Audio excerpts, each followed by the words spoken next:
Hey there! Ever wish you had like a guidebook for navigating all the ups and downs life throws our way?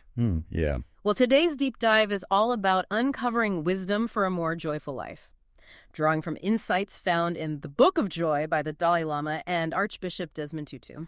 What makes this book so captivating is it's not just theory, it's about the power of human connection, even amidst differences. Right. We're diving into the heart of a real-life friendship between two pretty incredible figures. You know, when I first heard about this book, I was immediately intrigued. The Dalai Lama and Archbishop Tutu, two spiritual giants teaming up to explore joy. It felt like, I don't know, a once-in-a-lifetime conversation. And the book truly delivers on that promise. Yeah. It kicks off with their initial meeting in Dharamsala, and you can almost feel the genuine warmth radiating from the pages.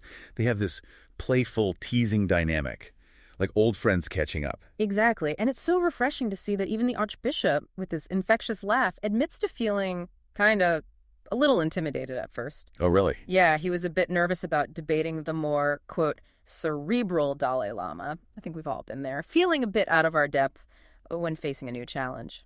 Absolutely. It humanizes them in a really relatable way. Mm-hmm. And what struck me is that this book itself originated as a birthday gift, a collaborative effort to share their combined wisdom on finding joy with the world. Wow. Imagine receiving a gift like that. I know, right? It speaks volumes about their generosity and their commitment to easing suffering. Which brings us to the core question that prompted this whole endeavor. How do we find joy in a world brimming with challenges and suffering? It's a question we all grapple with, and these two offer some profound and sometimes surprising perspectives. One of the first things that jumped out at me was this concept of mental immunity. Okay. The Dalai Lama's belief that we can train our minds to be less susceptible to negativity. It's like building up resilience, only it's our inner world getting stronger. It's a fascinating idea. He's essentially saying that negative emotions, while a part of life, aren't inevitable reactions. We have more agency than we often realize. And he doesn't just talk the talk. The book shares a story about how the Dalai Lama used to get incredibly frustrated by canceled flights. I mean, who hasn't been there, right? Right. But what's fascinating is that through mindful practice, he learned to see those frustrating situations as opportunities for meditation, transforming anger into a source of inner peace. Okay. Now that's impressive. It makes you wonder, what if we could all approach those everyday annoyances with a bit more of that Dalai Lama-esque calm? It's like he found a way to hack the system, but instead of getting free flights, he's getting inner peace. Now, while the Dalai Lama emphasizes this proactive approach to negativity, Archbishop Tutu offers a slightly different perspective, doesn't he? He does, yeah.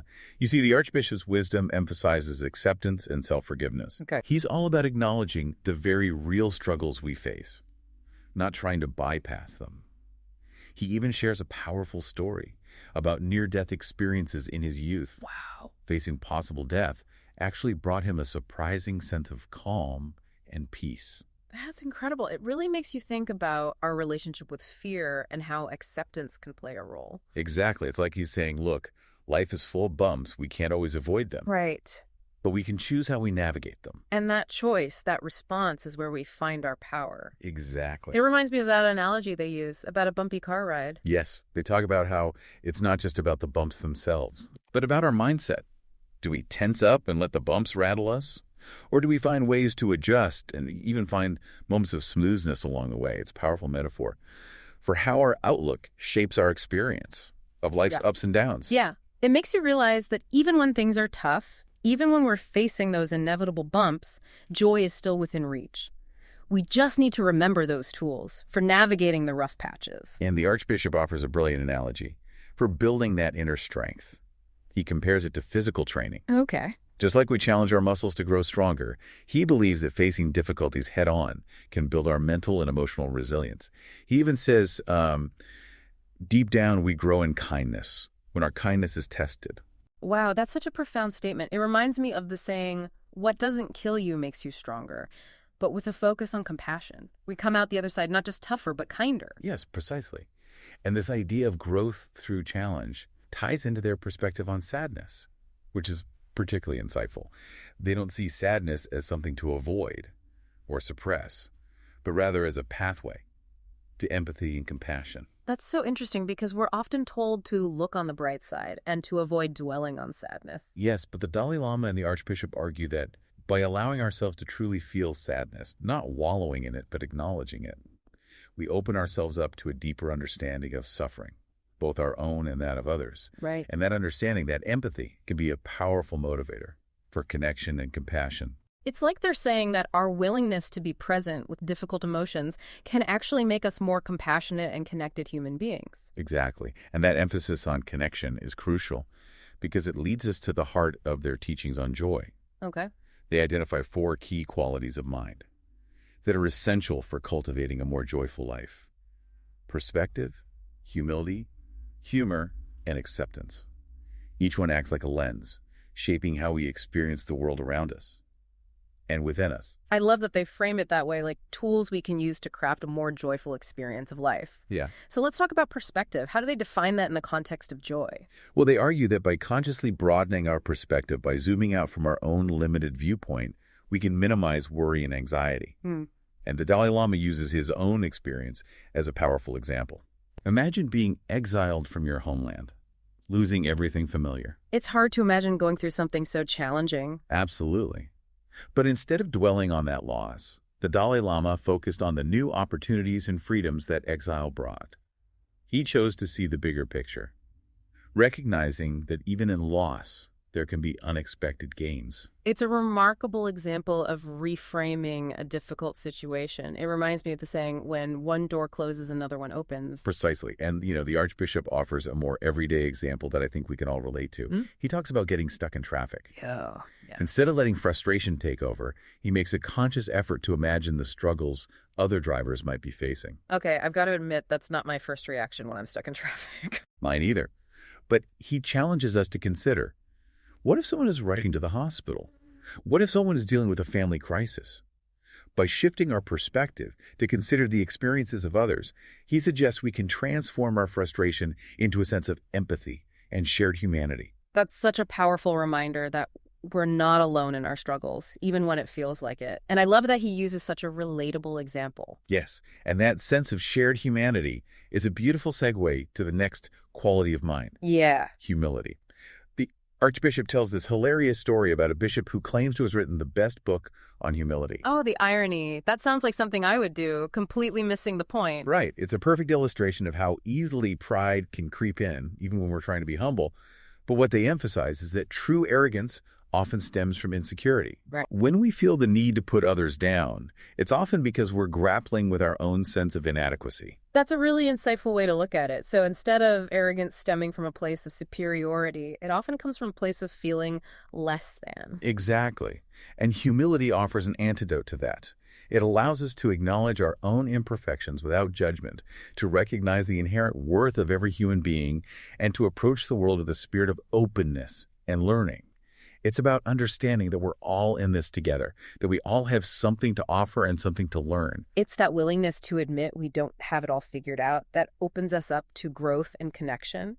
And speaking of connection, that brings us to humor. We can't talk about joy without it. Right. I love how the Archbishop talks about using humor to uplift spirits during the apartheid struggle. He even used it at funerals. It really speaks to the power of laughter, even in the darkest of times. Yes, and it highlights how humor isn't just about telling jokes. It's about finding moments of levity amidst hardship, about not taking ourselves too seriously. It's about connecting with others through shared laughter. The Archbishop mentions that he actually learned to laugh at his own jokes from the Dalai Lama. That's hilarious. It speaks to the playful dynamic between them, but also to how laughter can be a powerful tool for building bonds. It creates this sense of shared humanity and reminds us that even when things are tough, we can still find reasons to smile together. Exactly. And that brings us to the final quality of mind they emphasize, acceptance. Now, it's important to clarify that acceptance, as they define it, isn't about passive resignation. It's about acknowledging reality as it is, the good, the bad, and everything in between, as a starting point for creating positive change. They argue that we can't truly address challenges if we're too busy denying their existence. It's about meeting ourselves in the world with open eyes, with honesty, and with a willingness to work with what is, rather than constantly wishing things were different. Precisely. It's about choosing to engage with life from a place of awareness and clarity rather than resistance.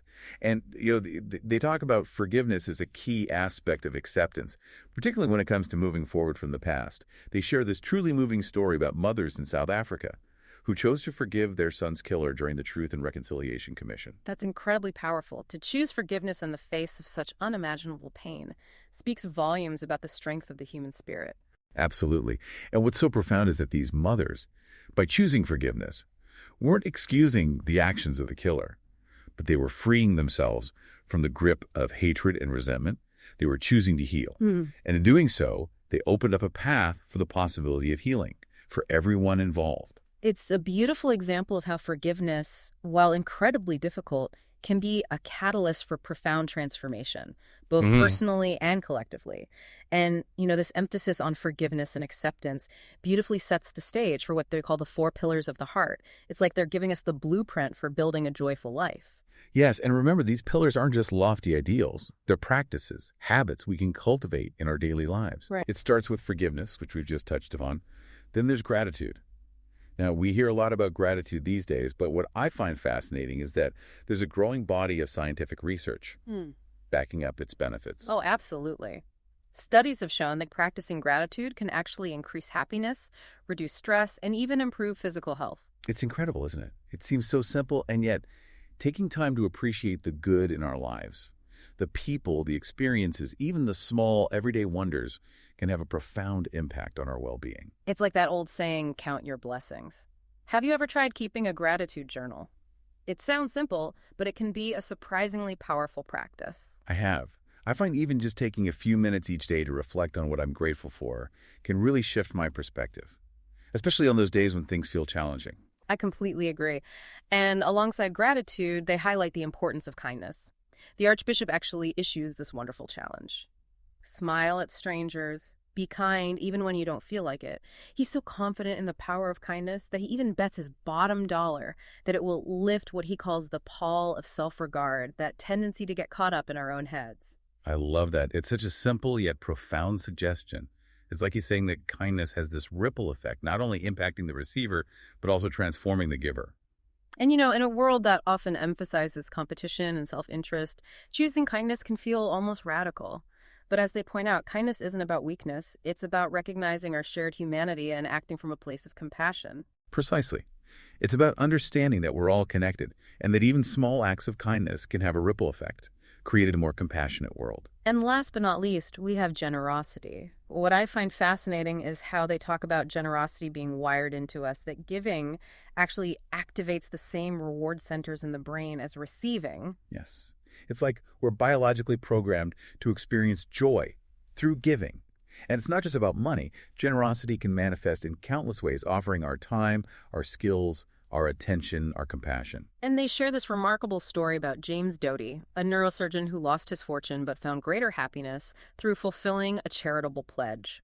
It's a powerful reminder that generosity isn't about what we possess, but about what we're willing to share. Exactly. True generosity comes from a place of abundance, a belief that there's enough to go around. And, it doesn't have to involve grand gestures. It can be as simple as offering a listening ear, a helping hand, or a kind word. It's about approaching the world with an open heart and a willingness to contribute to the well-being of others. It's about recognizing that in giving, we often receive far more than we could have imagined. So as we near the end of our deep dive into the Book of Joy, it strikes me that the central theme that ties everything together is connection. Both the Dalai Lama and the Archbishop embody this in their friendship, in their communities, and in their unwavering commitment to easing suffering and promoting peace. They remind us that true joy isn't found in isolation, but in our relationships with ourselves, with others, and with the world around us. Beautifully said. And, as I reflect on their teachings, I'm reminded that the journey towards a more joyful life isn't about achieving some perfect state of bliss. It's about cultivating these qualities of mind and heart perspective: humility, humor, acceptance, forgiveness, gratitude, kindness, and generosity, and allowing them to guide our thoughts, our words, and our actions. It's about embracing the messiness and the beauty of being human, with all its complexities, and choosing to show up each day with an open heart, a curious mind, and a willingness to connect both with ourselves and with one another. And this deep dive has only scratched the surface of the wisdom contained within the Book of Joy. If you're feeling inspired by what we've explored today, I highly encourage you to seek out the book and delve deeper into their teachings. This deep dive has definitely left me feeling inspired.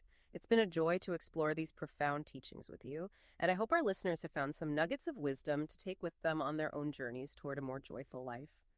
Until next time, remember, joy is not a destination but a way of being, a choice we can make in each and every moment.